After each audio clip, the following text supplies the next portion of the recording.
नमस्कार, सी24 तास मध्ये आपलं स्वागत। एक नजर टाकूयात आजच्या ठळक घडामोडींवर। नेवाशामध्ये मेंढ्यांसह ढोल वाजवत धनगर समाज बांधवांनी काढला तहसीलवरती मोर्चा। कोपरगाव मधील कोळपेवाडीमध्ये ज्वेलर्सच्या दुकानावरती पडला मोठा दरोडा। महाराष्ट्रामध्ये अलर्ट, पोलिसांचा कसून तपास सुरू। राहुरीमध्ये विश्वव्यापी मानवधर्म राहुरी सत्संग मंडळ आयोजित आध्यात्मिक शिबिराचे मान्यवरांच्या हस्ते उद्घाटन संपन्न। आणि जेजुरी नगरपालिकेच्या वाढीव घरपट्टीच्या विरोधामध्ये ग्रामस्थांनी केले पालिकेच्या समोर आंदोलन।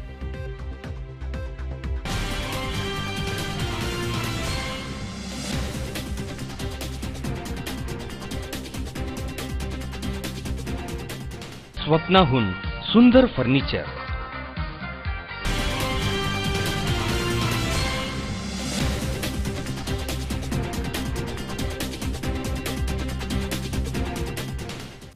बातमीपत्रात आपलं स्वागत। पाहूया सविस्तर वृत्त।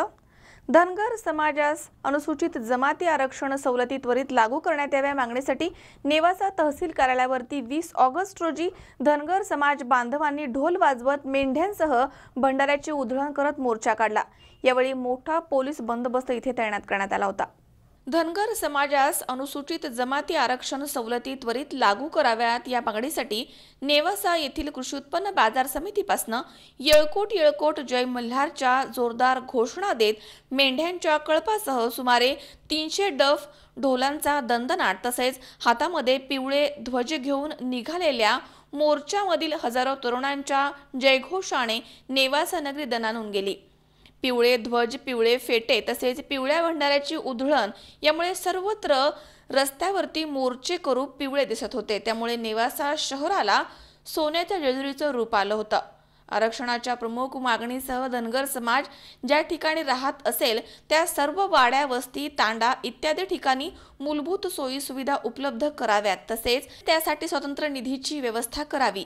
शेळ्या मेंढ्या चरण्यासाठी चराऊ कुरण उपलब्ध करून द्यावी। धनगर समाजाच्या मुलामुलींसाठी तालुका स्तरावरती स्वतंत्र वसतिगृह निर्माण करावीत। शेळी मेंढी विकास महामंडळास आर्थिक बजेटमध्ये लोकसंख्येच्या प्रमाणामध्ये आर्थिक निधी उपलब्ध करून देण्यात यावा। आरक्षणासंदर्भात दाखल झालेले गुन्हे विना अट मागे घेण्यात यावे या मागणीसाठी येळकोट जय मल्हारच्या जोरदार घोषणा देत बसस्थानक श्री खोलेश्वर गणपती चौक श्रीरामपूर रोडनं मोर्चा तहसील कार्यालय इथे पोहोचला। पाऊस सुरू असताना देखील धनगर समाजाचे बांधव पावसामध्ये मोर्चामध्ये सहभागी झाले होते।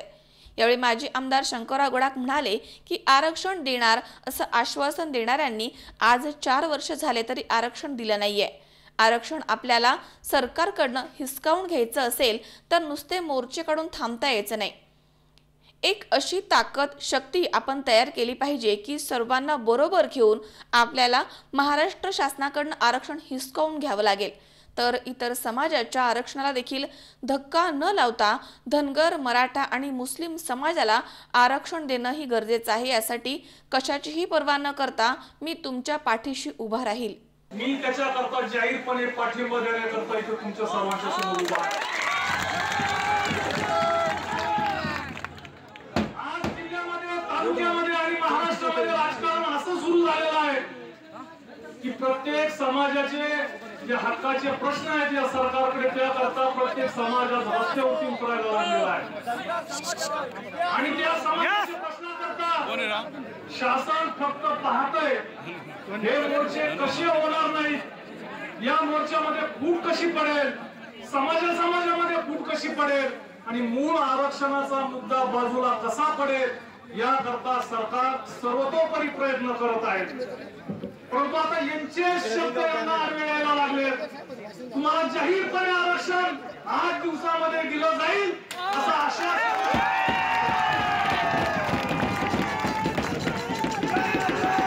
दरम्यान यावेळी कृती समितीचे गोपीचंद पडळकर आणि उत्तमराव जानकर तसेच मोर्चेकरांना पाठिंबा देण्यासाठी आलेले माजी आमदार शंकरराव गडाख यांनी मोर्चेकरांना संबोधित केले। तर नेवासा नगरपंचायतचे उपनगराध्यक्ष नंदकुमार पाटील, वकील संघटना, क्रांतिकारी शेतकरी पक्षाच्या आणि भाजपचे नगरसेवक आदींनी देखील मोर्चाला पाठिंबा दिलाय। आंदोलनाच्या दरम्यान नेवासा शहरामध्ये पोलीस उपअधीक्षक मंदार जवळे यांच्या मार्गदर्शनाखाली सहाय्यक पोलीस निरीक्षक डॉक्टर शरद गोरडे यांच्या नेतृत्वाखाली सुमारे 142 पोलिसांचा बंदोबस्त ठेवण्यात आला होता. सत्तेमध्ये आणलं हे सरकार आपल्याला आरक्षण देतो म्हणून सत्तेमध्ये बसलं. धनगरांचा आरक्षणाचा प्रश्न मिटवतो, आम्हाला मतदान द्या आणि महाराष्ट्रातल्या चांद्यापासून बांद्यापर्यंतच्या धनगरांनी भारतीय जनता पार्टी महायुतीला मतदान दिलं आणि 31 ऑक्टोबर 2014 ला या महाराष्ट्राच्या सत्तेमध्ये हे सरकार बसलं. मित्रांनो, सत्तेमध्ये कोण बसलं याच्याशी आमचं देणं घेणं नाही, मंत्री कोण झाले याच्याशी आमचं देणं घेणं नाही. आमचं देणं घेणं हे धनगराच्या शेवटच्या पोराच्या हातामध्ये एसटीचं सर्टिफिकेट मिळालं पाहिजे. आणि मग आम्ही दोघं भारतीय जनता पार्टीमध्ये काम करणारे कार्यकर्ते आम्ही सरकारला सांगितलं, आम्ही तुमच्या मसरावरचे गडीद आहे, आम्ही धनगर समाजाचे कार्यकर्ते आहोत म्हणून आम्ही महाराष्ट्रभर फिरतोय. म्हणून महाराष्ट्रातलं सरकार तसं म्हणत नाही. सरकार काय म्हणतंय? धनगर वेगळा आहे, धनगर वेगळा आहे. धनगराच्या चाली रीती रूढी परंपरा देवदेवता वेगळ्या आहेत आणि धनगराच्या चाली रीती रूढी परंपरा देवदेवता वेगळ्या आहेत. धनगर ही आदिवासी जमात आहे, जंगलामध्ये राहते आणि धनगर हा शेळ्या मेंढ्या राखतो, छोट्या मोठ्या गावात राहतो. त्यामुळं महाराष्ट्रामध्ये धनगर आणि धनगर यामध्ये स्पेलिंग मिस्टेक झालेली नाही असं सरकार म्हणतंय. मित्रांनो, आपण काय म्हणतोय? रचड झालाय, धनगरचा धनगर झालाय. बिहार, झारखंड, ओडिशा आणि उत्तर प्रदेश मध्ये धनगरचा धनगर झाला होता, धनगर झाला होता, ओरान झालं होतं. तिथल्या बिहार, झारखंड, ओडिशाच्या सरकारनं दुरुस्ती करून घेतली आणि तिथं सांगितलं धनगर, धनगर, धांगर, ओराव हे धनगरच आहेत. हे त्यांनी दुरुस्त करून घेतलं. मित्रांनो, तिथल्या सरकारनं दुरुस्ती करून घेतली. तसं महाराष्ट्र सरकार धनगरचं धनगर जे स्पेलिंग मिस्टेक झालेले आहे ते दुरुस्त करणार आहे का? मित्रांनो, हा प्रश्न त्यांनी विचारला आणि त्याला पृथ्वीराज चव्हाणांनी उत्तर दिलं. काय उत्तर दिलं पृथ्वीराज चव्हाणांनी, तत्कालीन मुख्यमंत्र्यांनी, की महाराष्ट्रामध्ये स्पेलिंग मिस्टेक झालेली नाही, महाराष्ट्रामध्ये कुठलीही तांत्रिक चूक झालेली नाही. हितला धनगर आणि हितला धनगर ह्या विभिन्न जमाती आहेत. आणि मग मित्रांनो, आपला धनगर आरक्षणाचा नेमका शत्रू कोण आहे? धनगर आरक्षणाचा नेमका शत्रू हा खोटा कागदावरती जो धनगर दाखवलाय तो आपला शत्रू आहे. मित्रांनो, धनगर समाज हा गेल्या 70 वर्षापासून आरक्षणासाठी रखडतोय. धनगर समाजाच्या मुलांना आरक्षण वाचून आज शाळेत त्यांना प्रवेश नाकारला जातोय. मार्क कमी असले थोडेफार त्यांना कुठे ॲडमिशन मिळत नाही. हे त्यांना 2-2 टक्के वाचून आज सगळ्या मुलांचे आरक्षण वाचून गेले. त्या मुलांना धनगरांच्या मुलांना आरक्षणाची अत्यंत आवश्यकता आहे. आज धनगर समाज रानोमाळच भटकंती करतोय आणि धनगर हा धनगर 36 नंबरला ओराण आणि धनगर हे शासनाने दिलेलंच आहे. आणि आज धनगरची अशी परिस्थिती आहे का देशामध्ये घटनेमध्ये संसदेमध्ये घटनेमध्ये धनगर हा ST आहे, देशामध्ये OBC आहे आणि महाराष्ट्रामध्ये NT आहे. ही मोठी आपल्या महाराष्ट्राची शोकांतिका आहे. कुठेतरी शासनाने धनगर समाजाचा विचार करायला पाहिजे का आम्हाला आरक्षणाची किती निवांत गरज आहे. आता हा 30 अहवाल देऊ राहिले. ह्या 30 अहवाल हा काय सांगणार आहे? याच्या अगोदर सुद्धा 1954 साली कालेलकर आयोग निर्माण केला होता. त्या कालेलकर आयोगाचं सुद्धा भाषणात गोंधळून टाकला. त्याच्यानंतर रेणके आयोग आता मानला होता, तो आयोगाचा सुद्धा काही निकाल दिला नाही शासनाने. आज हे शासनाने आम्हाला ज्या टायमाला बारामतीला मेळावा झाला त्या ठिकाणी या मुख्यमंत्र्यांनी महादेव जानकर असो, राम शिंदे असू द्या, यांनी सगळ्यांनी भंडारा हातात घेऊन त्या ठिकाणी शपथ खाल्ली की मग तुम्हाला आम्ही आमचं सरकार आल्याबद्दल 15 दिवसाच्या आत तुम्हाला आरक्षण देऊ. पण ह्या शासनाने सुद्धा धनगर समाजाची खूप मोठी फसवणूक केली आणि धनगर समाजाला आरक्षणापासून वंचित ठेवलेलं आहे. फक्त धनगर समाजाचा हा फायदा घेतला जातो, हा राजकीय फायदा, आणि धनगर समाजाला कुठलाही फायदा, कुठल्याही सवलती ह्या मिळत नाहीत. शंकर नामदे, C24 तास, नेवासा. तब्बल 5 वर्षांनंतर डॉक्टर नरेंद्र दाभोलकर हत्या प्रकरणामधील आरोपींना जेरबंद करण्यात आले. मात्र मास्टर माइंड अजूनही मोकाटच आहे. त्यामुळे या दिरंगाईचा जाब विचारण्यासाठी अनिसच्या वतीने पुण्यामध्ये जवाब दो आंदोलन करण्यात आले. यावेळी हल्लेखोरांना कडक शिक्षा करावी अशी मागणी करण्यात आली आहे. नरेंद्र दाभोलकर यांच्या निर्घृण हत्येला 5 वर्ष पूर्ण होत आहेत. तसेच कॉम्रेड गोविंद पानसरे यांच्या खुनाला देखील 3.5 वर्ष पूर्ण होत आहेत. महाराष्ट्र पोलीस आणि CBI यांनी तब्बल 5 वर्षांनंतर दाभोलकर हत्या प्रकरणामधील आरोपींना जेरबंद केलाय. मात्र मास्टर माइंड शोधण्यास तपास यंत्रणांना अजून यश आलं नाहीये. या दिरंगाईचा जाब शासनाला विचारण्यासाठी महाराष्ट्र अनीस जवाब दो आंदोलन अधिक तीव्र करण्यासाठी दिवसभर पुण्यामध्ये महाराष्ट्र अंधश्रद्धा निर्मूलन समितीच्या वतीनं विविध निषेध कार्यक्रमांचं आयोजन करण्यात आलं आहे. दोनही खुणांच्या तपासामधील दिरंगाईमुळे राज्यामधील पोलीस दलाचे हस होत आहे. कायदा आणि सुव्यवस्थेचा कोणताही धाक राहिला नाहीये. सकाळी 7:15 वाजता महर्षी विठ्ठल रामजी शिंदे पुलावरती डॉक्टर नरेंद्र दाभोलकर यांना जोशपूर्ण गीतामधनं अभिवादन करण्यात आलंय. त्यानंतर महर्षी विठ्ठल रामजी शिंदे पुलापासून जवाब दो रॅली काढण्यात आली. महर्षी विठ्ठल रामजी शिंदे पूल ते राष्ट्र सेवा दलाच्या कार्यालयापर्यंत ही रॅली काढण्यात आली.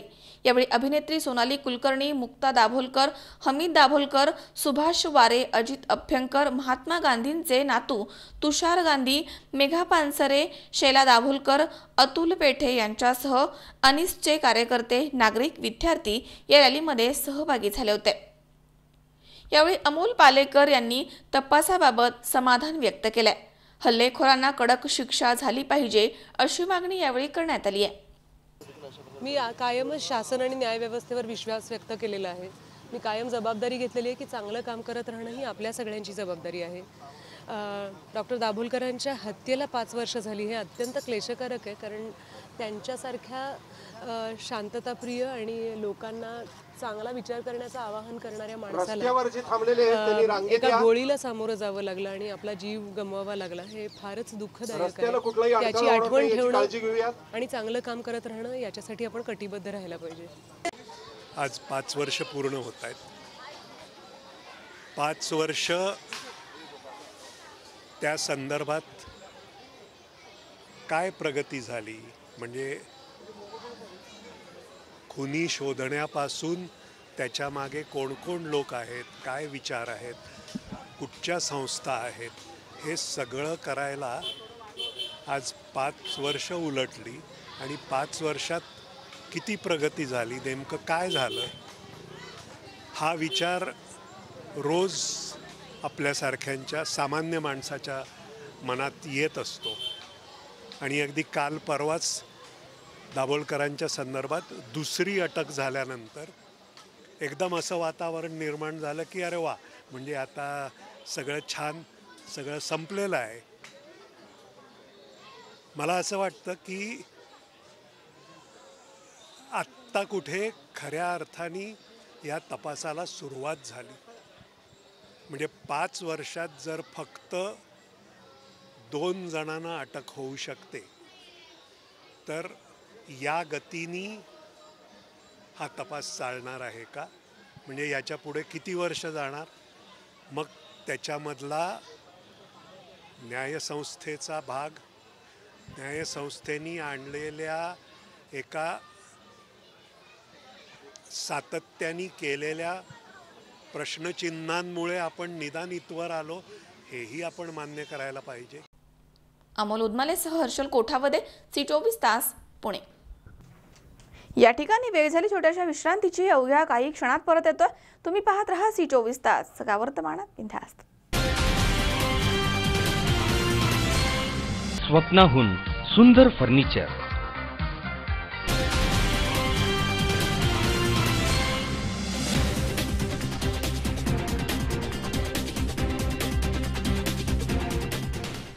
विश्रांतीनंतर बातमीपत्रात पुन्हा एकदा आपलं स्वागत.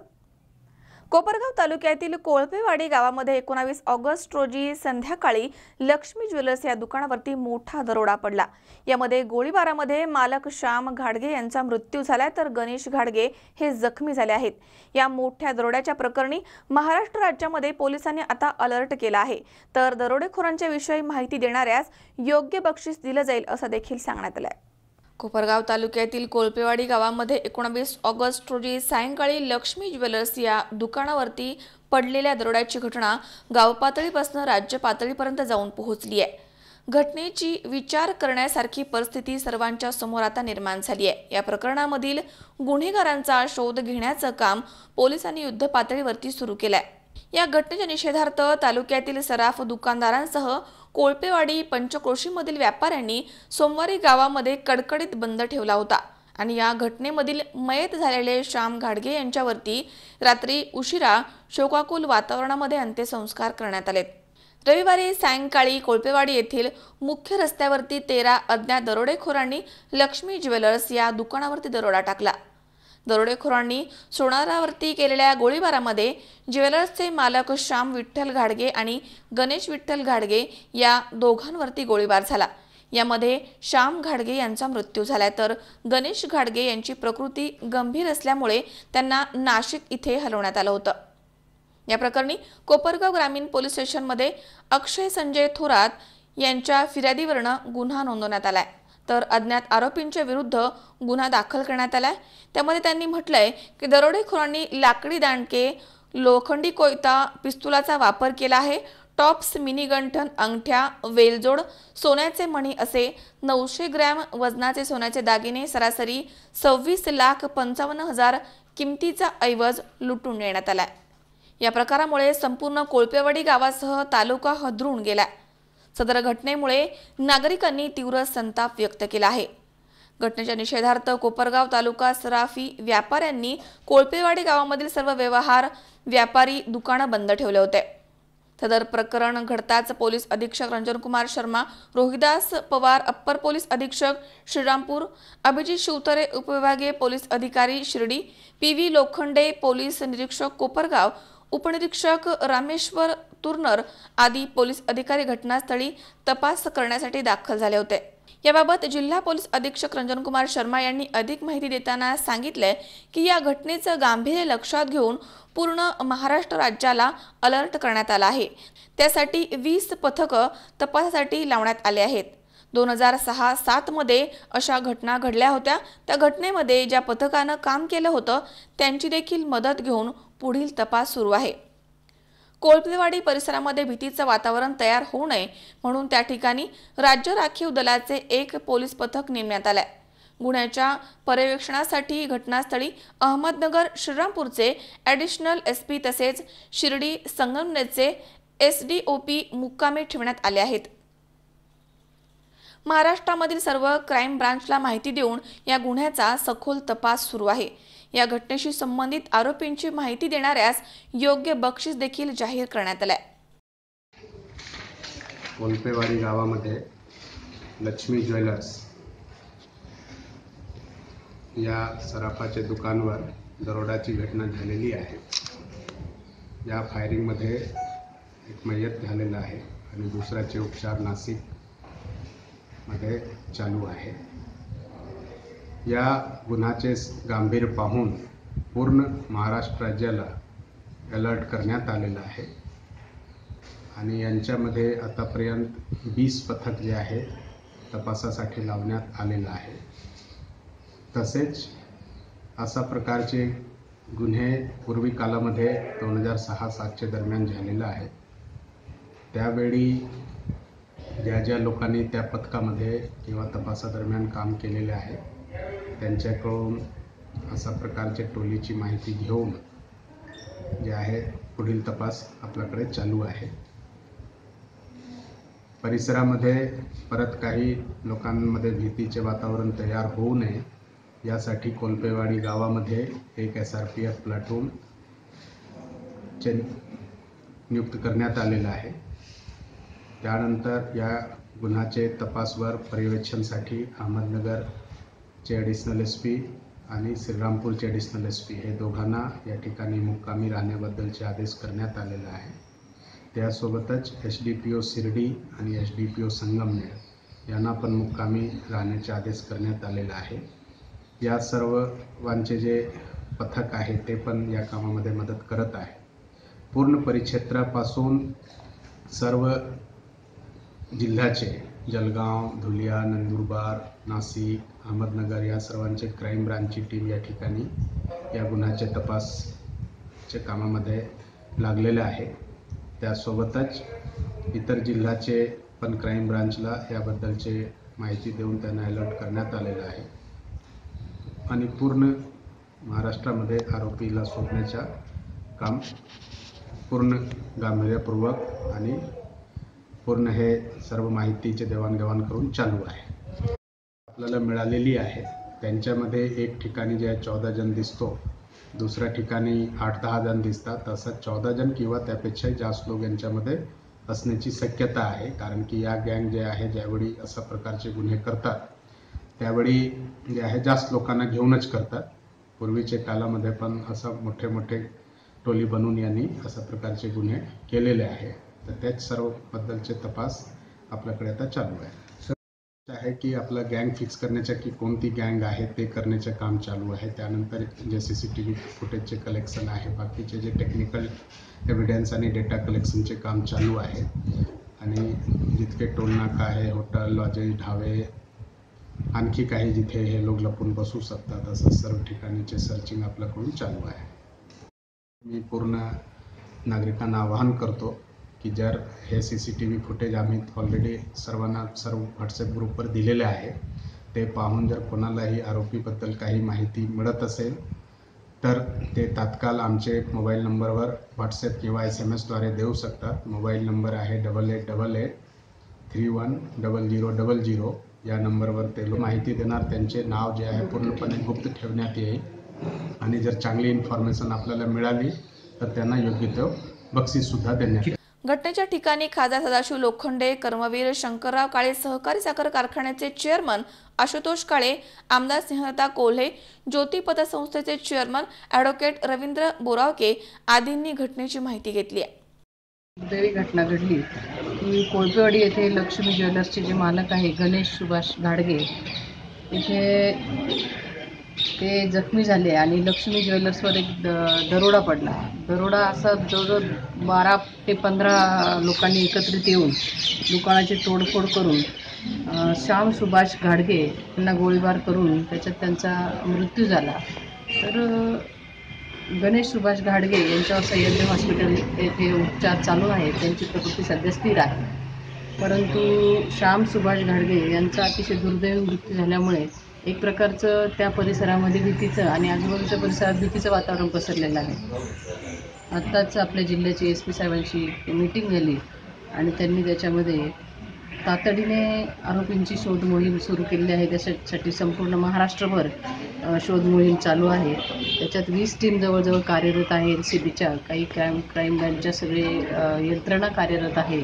विशेषतः ॲडिशनल SP जे आहेत ते SPRFचे एक तुकडी तिथे लोकांची भीती दूर करण्यासाठी ठेवलेली आहे आणि पोलीस यंत्रणा सतर्क आहे, कामाला लागलेले आहे. आजूबाजूच्या परिसरामध्ये सुद्धा पोलिसांचे जवळजवळ 100-1 कर्मचारी फिरत आहे की जेणेकरून कुठेतरी आजूबाजूला त्यांचा शोध मिळेल. तसंच आवाहनही केलेलं आहे आजूबाजूच्या लोकांना की जर आपल्याला कुठे संशय आला किंवा आपल्याला काही माहिती मिळाली तर आपण ती तातडीने SP साहेबांनी त्यांचा नंबर स्वतःचा दिलेला आहे त्याच्यावर किंवा 100 नंबरवर आपण ती कळवावी. आपलं नाव गुप्त ठेवलं जाईल. योग्य ते पारितोषिकसुद्धा दिलं जाईल. अशा पद्धतीने तसेच सर्व प्रकारचा टेक्निकल डेटा एकत्र करून आणि 2006 आणि 2007 साली ज्यावेळी या घटना घडल्या त्या सगळ्याची माहिती ठिकठिकाणाहून गोळा करून पोलीस यंत्रणा सतर्क होऊन आरोपीची तातडीने आरोपी सापडले पाहिजे अशा पद्धतीने यंत्रणा कामाला लागलेली आहे. पालकमंत्री महोदयांची सुद्धा माझं या संदर्भात बोलणं झालेलं आहे. तसं अधिकारी त्यांची टीम इथं सर्व कार्यरत आहे. त्याच्यामुळे निश्चितच घटना दुर्दैवी आहे. एक प्रकारची दहशत निर्माण करण्याचा त्या टोळीने काम केलेलं आहे. तर पोलीस यंत्रणा त्यांच्या पद्धतीने लवकरात लवकर तातडीने हा शोध लावण्याचा प्रयत्न करत आहे. तसेच खासदार सदाशिव लोखंडे यांनी पोलिसांवरती नाराजी व्यक्त केली आहे. जे आरोपी आहे त्याला त्याच्यावर कारवाई करून ज्या मुद्देमालासहित त्या घाडगे परिवारावर आघात झालेला आहे. पहिली गोष्ट म्हणजे पोलिसांची वचक आहे ह्या भागामध्ये राहायला गेला नाही आणि म्हणून अनेक प्रकारे ह्याच्यामध्ये आपल्या इकडे गुन्हे वाढत आहे. श्रीरामपूरमध्ये कालच एक सोनाराच्या ह्याच्यावर विष प्रशासन करून तिथं त्यांनी आत्महत्या केली. आता सोनाराच्या ह्याच्यामध्ये दरोडा पडलेला आहे. माझ्या मते कायदा आणि सुव्यवस्थेच्या संदर्भात सर्व पोलीस यंत्रणाने इथे भर चौकामध्ये आणि बाजाराच्या दिवशी एक दरोडेखोरांनी दरोडा टाकलेला आहे ह्याच्यामध्ये कोणत्याही परिस्थितीमध्ये अशा घटना चोरी झाल्या तरी चालू शकतात, पण एखादा जीवितहानी केली त्याचं गंभीर दखल घेऊन शासनाने ताबडतोब कारवाई पोलीस प्रशासनाने केली पाहिजे. ती मागणी मी मुख्यमंत्री आणि गृहराज्यमंत्री यांच्याकडे करणार आहे. कलेक्टरकडे आज दुपारी घेऊन त्यासाठी निवेदन देऊन तातडीने कारवाई, युद्ध पातळीवर ह्या संदर्भात कारवाई करा, ही खासदार म्हणून माझी मागणी. या दरोडेखोरांचा शोध घेण्यासाठी पोलिसांना आता तारेवरची कसरत करावी लागणार आहे. गाडगेंवरती झालेली घटना ही आपल्यावरती देखील होऊ शकते, त्यामुळे प्रत्येकानं सावध राहण्याची गरज आहे असे नागरिक व्यापारी एकमेकांना सांगतायत. विशेष म्हणजे ज्या ठिकाणी घटना घडली त्यापासून हाकेच्या अंतरावरती पोलीस चौकी आहे, तरी देखील दरोडेखोरांनी पोलिसांच्या नाकावर टिचून दरोडा टाकलाय. या घटनेमुळे व्यापाऱ्यांसह नागरिकांची देखील चांगलीच झोप उडाली आहे. गुन्ह्याचा शोध घेण्यासाठी पोलिसांच्या समोर आता मोठं आव्हान आहे. त्यासाठी पोलिसांना खाकी कौशल्य आता पणाला लावावं लागणार आहे. या घटनेमध्ये मयत झालेले ज्वेलर्सचे मालक श्याम विठ्ठल घाडगे यांच्यावरती रात्री उशिरा कोळपेवाडी इथे शोकाकुल वातावरणामध्ये अंत्यसंस्कार करण्यात आलेत. यावेळी मोठा जनसमुदाय इथे उपस्थित होता. योगेश डोखे, C24 तास, कोपरगाव. महाराष्ट्र सरकार सनातन संस्थेवरती बंदी का घालत नाही असा प्रश्न उपस्थित करत माजी मुख्यमंत्री पृथ्वीराज चव्हाण यांनी महाराष्ट्र सरकारवरती टीका केली आहे. पुण्यामध्ये झालेल्या पत्रकार परिषदेमध्ये ते बोलत होते. एखादी संघटना किंवा संस्थेवरती बंदी घालायची असल्यास त्यासाठी इतर राज्याचा अभिप्राय घ्यावा लागतो. या प्रक्रियेमुळे बंदीचा निर्णय राहिलाय. मात्र विचारवंतांच्या हत्या लक्षात घेऊन भाजप सरकारने या संस्थेवरती बंदी का घातली नाही असा प्रश्न पृथ्वीराज चव्हाण यांनी उपस्थित केलाय. महाराष्ट्र सरकार या प्रकरणामध्ये बोटचेपी भूमिका घेत असून सनातन संस्थेबाबत त्यांनी आपली भूमिका स्पष्ट करावी अशी मागणी देखील पृथ्वीराज चव्हाण यांनी केली आहे. पुण्यामध्ये काँग्रेस भवन इथे प्रदेश अध्यक्ष माजी मुख्यमंत्री खासदार अशोक चव्हाण यांच्या अध्यक्षतेखाली विशेष बैठक आयोजित करण्यात आली होती. त्यानंतर झालेल्या पत्रकार परिषदेमध्ये येत्या 31 ऑगस्ट पासून जनसंघर्ष यात्रा कोल्हापूरवरून सुरू होणार आहे आणि यामध्ये सध्याच्या सरकारच्या कामाची पोलखोल केली जाणार आहे असं अशोक चव्हाण यांनी सांगितलंय.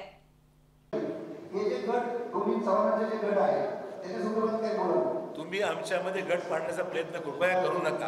हा तुमचा गैरसमज आहे.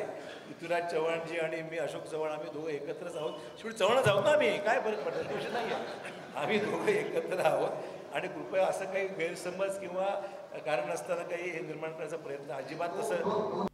राज्यभरामध्ये ही यात्रा होणार आहे. माजी मुख्यमंत्री पृथ्वीराज चव्हाण यांनी सनातन संघटनेबाबत यावेळी भूमिका मांडली आहे. नरेंद्र दाभोलकर ते गौरी लंकेश हत्या प्रकरण लक्षात घेता दररोज किंवा दिवसांनी नवनवीन नावं समोर येत आहेत. त्यामुळे मुख्य सूत्रधारापर्यंत पोहोचणार कधी आणि या विचारवंतांच्या मारेकऱ्यांना शिक्षा मिळणार का असा सवाल त्यांनी उपस्थित केलाय. पक्षामध्ये कोणतेही गटतट नसून पृथ्वीराज चव्हाण आणि मी एकत्र आहोत असा खुलासा यावेळी प्रदेशाध्यक्ष अशोक चव्हाण यांनी केलाय. काय झाले की एकाला पकडायचं, मग तो काहीतरी सुराग सांगतो, मग त्यांनी सांगितलेल्या माणसाला पुन्हा पकडायचं, मग त्यांनी सांगितलं तिसऱ्याला की तिसऱ्याला, म्हणजे कोण ही इन्व्हेस्टिगेशन कोण डायरेक्ट करते याबद्दल आम्हाला शंका आहे. तर CBIला खरंच ही माणसं सापडली असते, त्यांनी कबुली जबाब दिला असता तर आनंदाची गोष्ट आहे, मी त्यांचं अभिनंदन करतो. कुठंतरी 5 वर्षाची दिरंगाई झालेली आहे. त्यामध्ये आम्हाला थोडीशी काळजी वाटते की कशा प्रकारे हा इन्व्हेस्टिगेशन चाललेली आहे. कुठेतरी दिशाभूल करायचा कोण प्रयत्न करताय का? आता नवीनच माणसं पुढे दिलेली आहेत. 2-3 दिवस झाले काही नवीन माणसं आलेली आहेत. त्यामुळे मग मूळच्या माणसांचं काय झालं, या मनीष गानोरी आणि खंडेलवालचं काय झालं, त्याला दिलं का सोडून तुम्ही? म्हणजे दरवेळेला नवीन माणसं येत आहेत आणि ती जे सांगतात नावं त्या नामच्या मागं तपास यंत्रणा जात आहेत, त्यांना पकडतात, त्यांना पुन्हा सादर करतात, पुन्हा त्या तपासून काय सापडले की आणि दुसरीकडे जात आहेत. आतापर्यंत किती माणसांची नावं आली? महाराष्ट्रात आणि गोव्यात मडगावला ज्या काही घटना घडल्या होत्या आणि राज्याच्या पोलीस दलाला जी काही गुप्तहेर खात्याला जी काही माहिती होती त्या अनुषंगानं सनातन संस्था आणि त्याच्या ज्या पोटसंस्था इतर आहेत त्यांच्यावर देशव्यापी बंदी टाकावी असा प्रस्ताव शासनाकडे आला होता. त्या प्रस्तावाचा अभ्यास केल्यानंतर गृह खात्याच्या शिफारशीनंतर आम्ही तो प्रस्ताव मान्य केला आणि एप्रिल 2011ला सनातन संस्था आणि त्याच्या सर्व उपसंस्थांवर बंदी टाकावी असा प्रस्ताव आम्ही केंद्र सरकारला पाठवला. आता ही बंदी जी असते ती unlawful activities prevention act UAPA नावाचा जो कायदा आहे त्या कायद्याखाली त्याला काही प्रक्रिया आहे आणि जर देशव्यापी बंदी घालायची असेल तर इतर राज्यांचंही मत घ्यावं लागतं. ही खूप लांबलचक प्रक्रिया आहे, याची आम्हाला जाणीव होती. ज्या वेळेला अशा प्रकारचे प्रस्ताव पुढे आले आम्ही पाठवले. केंद्रातून जेव्हा जेव्हा विचारणा झाली, अधिक माहिती पुरवण्याची जेव्हा विनंती झाली तर आम्ही दिली होती. मला आठवतं की 2013ला 1000 पानांचा एक डॉसियर आम्ही पाठवला. त्यामुळे आता हा शेवटी निर्णय केंद्र सरकारचा आहे आणि केंद्र सरकारची चौकशी चालू होती. एक केस कोर्टात ते चालू होती. आता ते काय झालं पुढं त्यानंतर ऑगस्ट 2013ला डॉक्टर दाभोळकरांची हत्या झाली. एप्रिल 11 ते 13 पर्यंत आम्ही फक्त पोलिसांच्या माहितीवर करत होतो. तर हत्या झाल्यानंतर परिस्थिती बदलली. त्यानंतर ते एकामागोमाग एक डॉक्टर पानसरे यांची हत्या, गौरी लंकेशच्या, कलबुर्गीची हत्या, या सगळे प्रकार झाले आणि या प्रकारामुळे एकच धागा आहे जे स्पष्ट दिसलं. आणि शेवटी मग आता जे नालासोपाऱ्याला जे बॉम्ब पकडले गेले ते मालिक आहे, ती कोणतरी फार मोठी गुप्त संघटना आहे. अमोल उदमलेसह हर्षल कोठावदे, C24 तास, पुणे. या ठिकाणी पुन्हा एकदा वेळ झाली छोट्याशा विश्रांतीची. अवघ्या काही क्षणात परत येतोय. तुम्ही पाहत राहा C24 तास, जगा वर्तमानात बिनधास्त.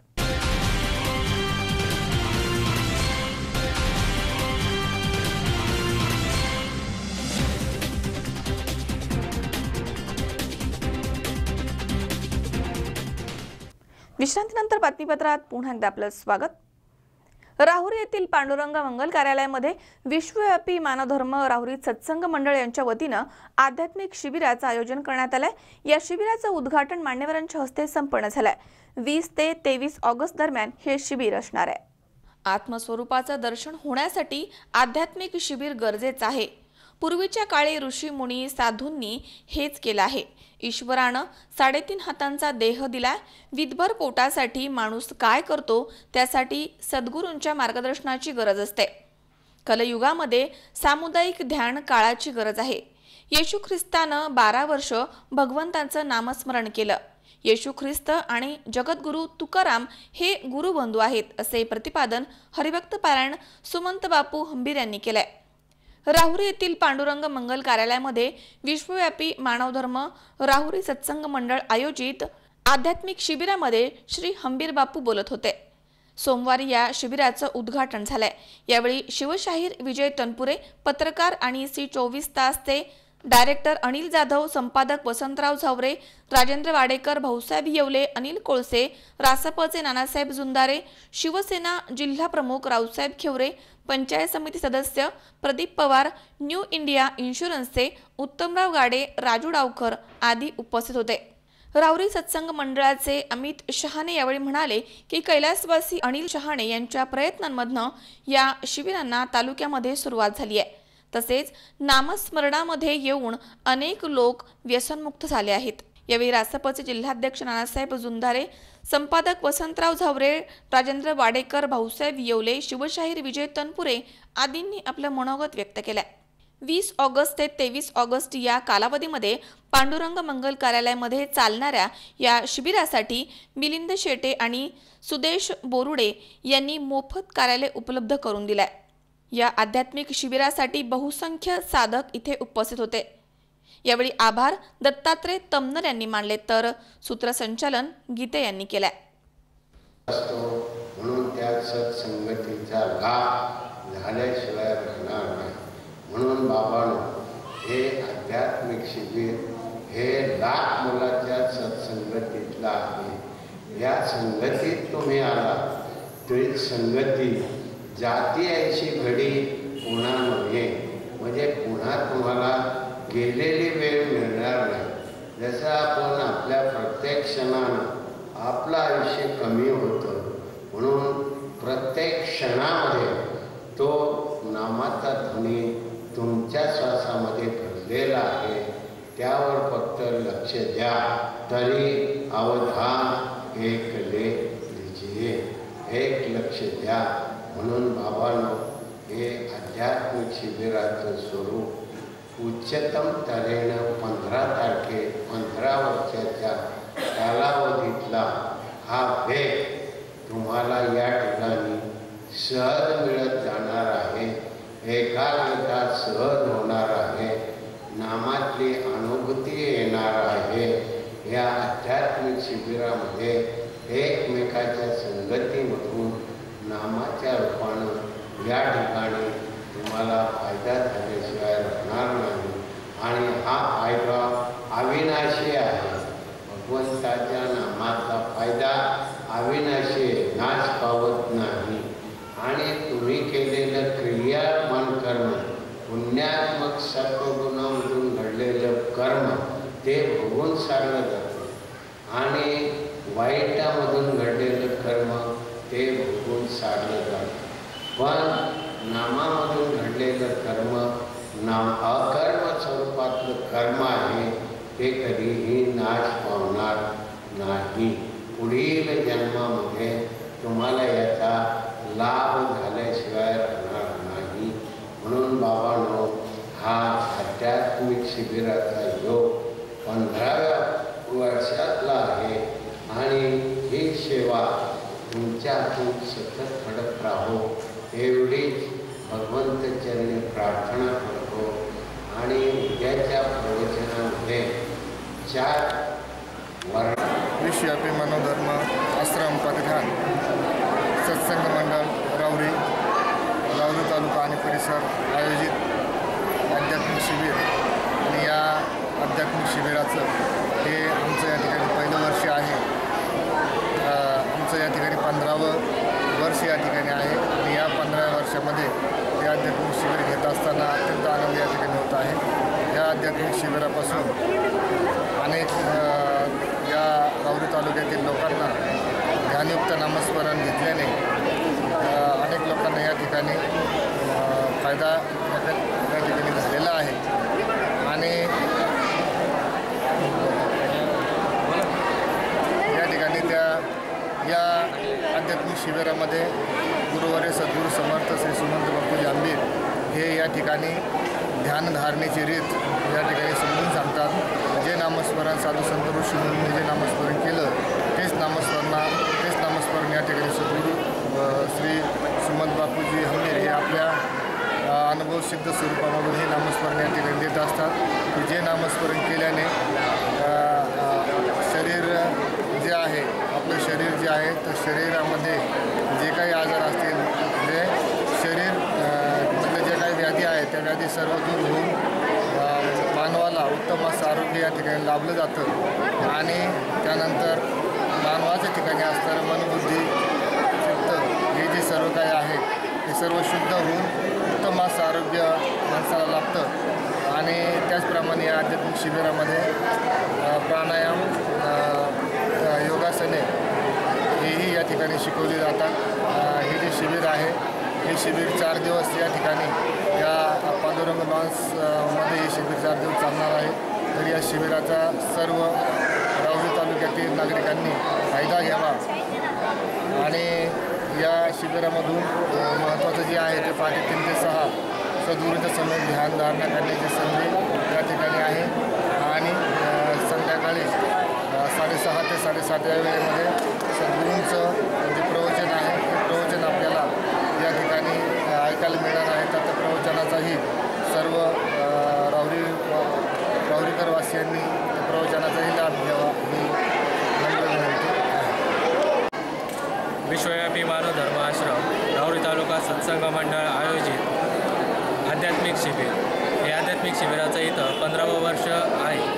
आध्यात्मिक शिबिरामध्ये सकाळी 3 ते 6 सद्गुरू बापूजींसमवेत ध्यानधारणा केली जाते. त्यानंतर दिवसभर इतर महाराज लोकांची प्रवचने असतात. सकाळी 2 सत्रात प्रवचनं होतात, दुपारी 2 सत्र प्रवचन असतं. संध्याकाळी 5 ते 6 परत सद्गुरूंसमवेत ध्यानधारणा केली जाते. त्यानंतर 6:30 ते 7:30 या वेळेमध्ये सद्गुरूंचं जाहीर प्रवचन असतं. शिबिराचे 3 दिवस आहेत, 20, 21, 22 आणि 23 तारखेला सद्गुरूंचं समारोपरूपी प्रवचन आहे. प्रवचन ठीक 12 वाजता चालू होईल. 12 ते 1 प्रवचन आहे. त्यानंतर जेवणाचा कार्यक्रम आहे. या ठिकाणी रोज प्रवचन झाल्यानंतर प्रसादाचा कार्यक्रम असतो आणि अनुग्रहाचा कार्यक्रम असतो. तरी सर्व जे राहुरी तालुक्यातील मंडळी आहेत त्यांनी या संधीचा लाभ घ्यावा ही सर्वांना विनंती. मनोज साळवेसह महेश दाने, C24 तास, राहुरी. पिंपरी चिंचवडमधील रहाटणी परिसरामध्ये 1 महिन्यापूर्वी बस चालकाची धारदार शस्त्राने हत्या करण्यात आली होती. 800 रुपये आणि मेमरी कार्डसाठी मित्रानेच मित्राची हत्या केली आहे हे पोलिसांच्या तपासामध्ये उघड झालंय. या प्रकरणी वाकड पोलिसांनी एकास अटक केली आहे. पिंपरी चिंचवडमधील रहाटणी परिसरामध्ये 1 महिन्यापूर्वी बस चालकाची धारदार शस्त्राने हत्या करण्यात आली होती. ही हत्या मित्रानं 800 रुपयांसाठी केल्याचं पोलीस तपासामध्ये निष्पन्न झालंय. वाकड पोलिसांनी या प्रकरणी एकास अटक केली आहे आणि हत्येचा उलगडा केलाय. पवन उर्फ अनिल रमेश सुतार असं हत्या झालेल्या इसमाचं नाव आहे. तर या प्रकरणी अनिल श्रावण मोरे याला पोलिसांनी अटक केली आहे. पवन सुतार आणि अनिल मोरे हे दोघेही मित्र आहेत. ते सुतार काम करायचे तर एका खासगी बसवरती अनिल उर्फ पवन हा चालक म्हणून काम करत होता.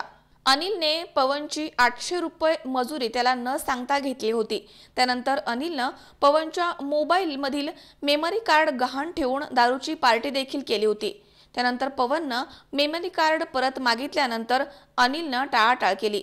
या कारणावरून दोघांमध्ये मारामार देखील झाली होती.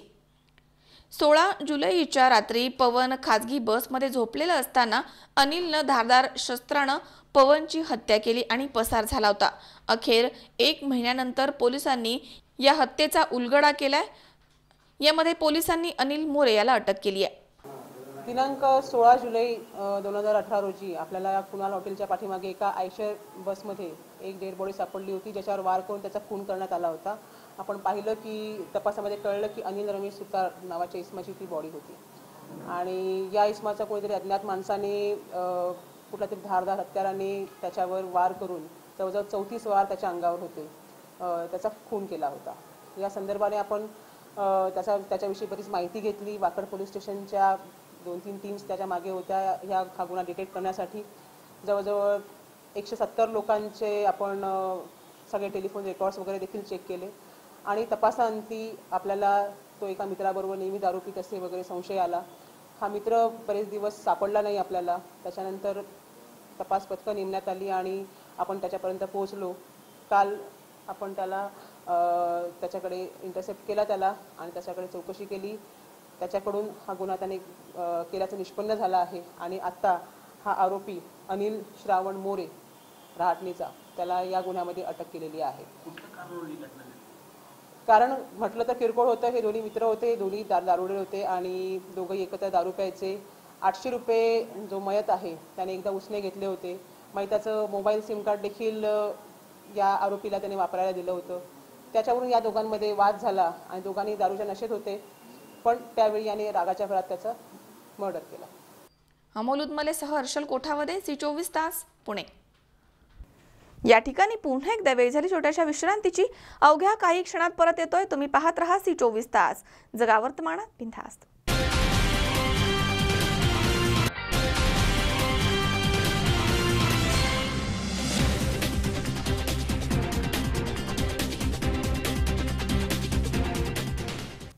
विश्रांतीनंतर बातमीपत्रात पुन्हा एकदा आपलं स्वागत. जेजुरी नगरपालिकेच्या वाढीव घरपट्टी विरोधामध्ये संतप्त ग्रामस्थांनी मोर्चा काढून पालिकेच्या समोर आंदोलन केलंय. यावेळी घोषणाबाजी करत पालिकेच्या समोरच निषेध सभा घेण्यात आली. यावेळी तहसीलदार यांना निवेदन देण्यात आलं. जेजुरी नगरपालिकेच्या वाढीव घरपट्टी विरोधामध्ये ग्रामस्थांनी मोर्चा काढून पालिकेच्या समोर आंदोलन केलंय. घरपट्टी वाढी विरोधामध्ये घोषणाबाजी करत पालिकेच्या समोरच निषेध सभा घेण्यात आली. सोमवारी 20 ऑगस्ट रोजी समस्त मालमत्ताधारक घरपट्टी वाढ विरोधी कृती समितीच्या वतीनं शिवाजी चौकामधनं मोर्चा काढून पालिकेच्या समोर निषेध आंदोलन करण्यात आलंय. मालमत्ताधारकांना सन 2018-19 ची घरपट्टी वाढीची वसुली नोटीस प्राप्त झाल्यावरती ग्रामस्थांमध्ये तीव्र संतापाची लाट उसळली आहे. याबाबत मुख्याधिकारी संजय केदार यांना यावेळी कृती समितीच्या वतीनं निवेदन देण्यात आलंय. या निवेदनामध्ये मालमत्ता कर आकारणीमधील वाढीव 23% संकलित कर रद्द करावा, संकलित करामधील भाडे मूल्य शासकीय मूल्यानुसार आकारण्यात यावं, घरपट्टी नोटिसीमध्ये भोगवटदार यांची नावं नमूद आहेत, वास्तविक भाडेकरू तात्पुरत्या स्वरूपाचे रहिवासी असतात, त्यांची नावं घरपट्टीमध्ये असल्यामुळे पुढील काळामध्ये मूळ घरमालकांना मोठी डोकेदुखी किंवा अनेक समस्यांचा सामना करावा लागणार आहे, त्यामुळे त्यांची नावं वगळावीत. नोटिसीमध्ये आकारलेल्या शिक्षण कर कोणाचा याचा उल्लेख नाहीये. नगर परिषद कोणतीही शैक्षणिक संस्था संचलित करत नसल्यामुळे सदर कर आकारणी रद्द करण्यात यावी. नगर परिषद हद्दीमध्ये रोजगार हमी योजनेच्या माध्यमामधून कोणतेही काम सुरू नाहीये, त्यामुळे सदर कर रद्द करण्यात यावा. नगरपालिकेनं आकारलेल्या वृक्ष कर हा आतापर्यंत केवळ शासकीय तिजोरी भरण्याकरताच केला आहे. हा पैसा संबंधित बाबींवरती आजपर्यंत खर्च केला नसल्यामुळे सदर वृक्ष कर रद्द करण्यात यावा आणि वृक्ष संवर्धन करण्याची जबाबदारी संबंधित मालमत्ता धारकावरती करण्यात यावी. मालमत्तेच्या वयोमानानुसार घसारा कमी करण्याऐवजी आपण सरसकट 10% घसारा पकडलेला आहे, तो चुकीचा आहे, त्याची फेरतपासणी व्हावी आदी मागण्या निवेदनामध्ये करण्यात आल्यात. पालिकेच्या वतीनं शहरामध्ये सर्वांना सारख्याच नागरी सुविधा मिळत असताना घरपट्टीची आकारणी करताना त्यामध्ये अबकड असे गट करून आर्थिक निकषांनुसार घरपट्टी आकारल्याचा आरोप यावेळी कृती समितीचे अध्यक्ष रमेश गावडे यांनी केला.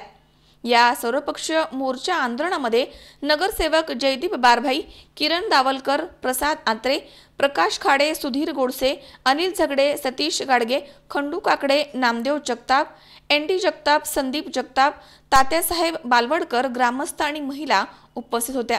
ग्रामस्थांनी दिलेल्या निवेदनाबाबत नगर रचना खात्याकडे पाठपुरावा करून वाढीव घरपट्टी कमी करण्यात येईल असे मुख्याधिकारी संजय केदार यांनी यावेळी सांगितले. आणि 4,000 घरपट्टी आला पाहिजे, तिथं 10,000 घरपट्टी आली, ही कुठली टक्केवारी? ही काय कसला हिशोब आहे? अंदाधुंदी कारभार सगळा. तर गरिबांवर अन्याय करू नका एवढीच नम्र विनंती आणि घरपट्टी कमी करावी. आज घरपट्टीच्या संदर्भात जे काही निवेदन प्राप्त झालं आहे प्रशासनाला ते आम्ही शासन दरबारी पोहोचू आणि प्रथम अपिलाच्या समोर निर्णयाकरिता आम्ही ते दाखल करू. ज्या काही दुरुस्त्या कराव्या लागतील नियमाप्रमाणे त्या दुरुस्त्याही करून देऊ, ज्या काही चुका झाल्या असतील त्याही रेक्टिफाय करू आणि अजूनही घरपट्टीत अजून काही कमी करता आलं नियमाप्रमाणे तोही प्रयत्न करू. विजयकुमार हरिश्चंद्र, C24 तास, जेजुरी.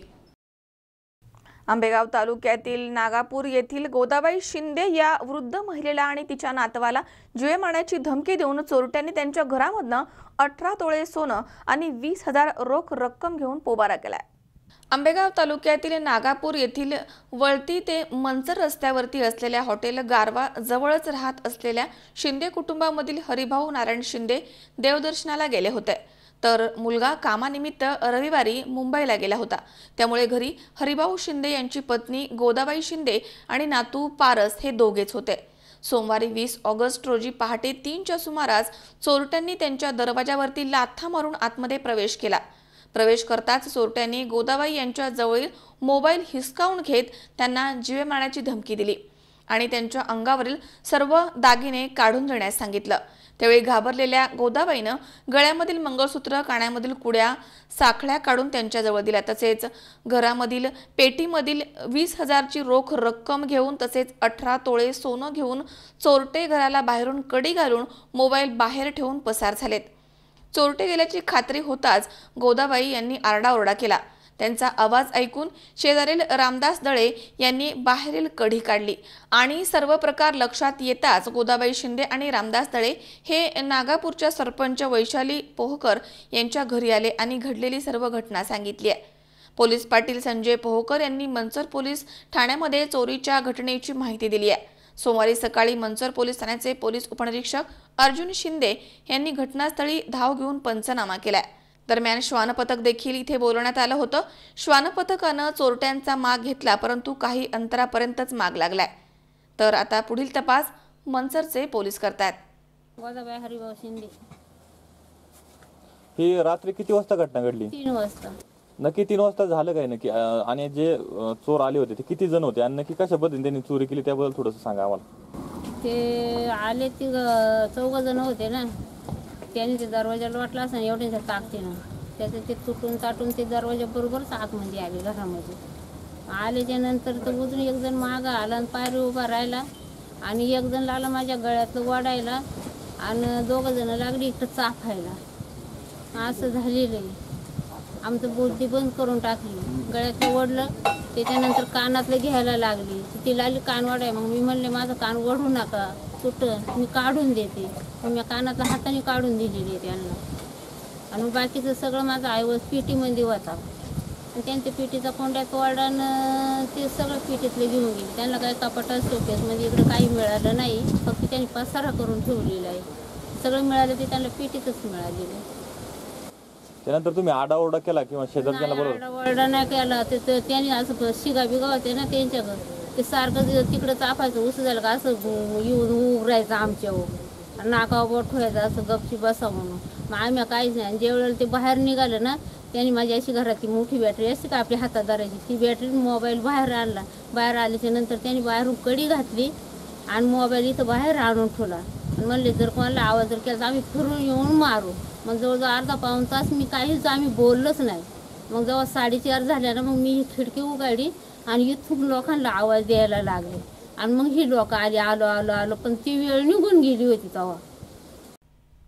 अमोल जाधव, C24 तास, आंबेगाव. पुन्हा एकदा पाहूयात काही ठळक घडामोडी. नेवाशामध्ये मेंढ्यांसह ढोल वाजवत धनगर समाज बांधवांनी काढला तहसीलवरती मोर्चा. कोपरगाव मधील कोळपेवाडीमध्ये ज्वेलर्सच्या दुकानावरती पडला मोठा दरोडा. महाराष्ट्रामध्ये अलर्ट, पोलिसांचा कसून तपास सुरू. राहुरीमध्ये विश्वव्यापी मानवधर्म राहुरी सत्संग मंडळ आयोजित आध्यात्मिक शिबिराचे मान्यवरांच्या हस्ते उद्घाटन संपन्न. आणि जेजुरी नगरपालिकेच्या वाढीव घरपट्टीच्या विरोधामध्ये ग्रामस्थांनी केले पालिकेच्या समोर आंदोलन.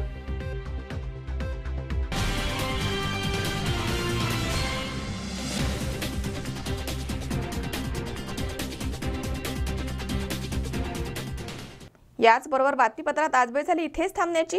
ताज्या अपडेटसाठी बघत रहा C24 तास, जगा वर्तमानात बिनधास्त.